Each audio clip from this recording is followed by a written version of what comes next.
ब्रेकनंतर पाहूयात पुढची महत्त्वाची बातमी। रोहित पवारांनी पुन्हा एकदा व्हीएसआर कंपनीच्या मालकावर निशाणा साधलाय।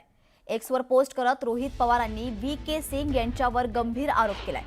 फेरफार करण्यात अत्यंत सराईत असलेल्या व्हीएसआर कंपनीचा मालक व्ही.के. सिंग सद्यस्थितीला आपल्या मर्जीतील काही अधिकाऱ्यांना हाताशी धरून एफडीआर म्हणजेच ब्लॅक बॉक्सचा एक भाग ज्यामध्ये विमानांची सर्व तांत्रिक माहिती रेकॉर्ड झालेली असते त्यामधील डेटा एडिट करत असल्याची माहिती समोर आली आहे। तर डीजीसीए किंवा एएआयबी मधील जे कुणी या कामी मदत करत असतील किंवा करणार असतील त्यांनी फॉरेन्सिक ऑडिटमध्ये हा फेरफार पकडला जाईल याची नोंद असू द्यावी।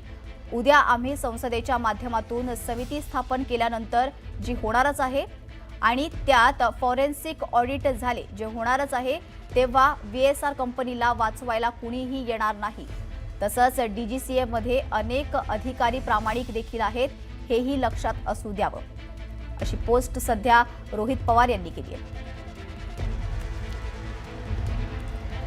रोहित पवारांनी व्ही.के. सिंग यांच्यावर या पोस्टमधून गंभीर आरोप केलेत।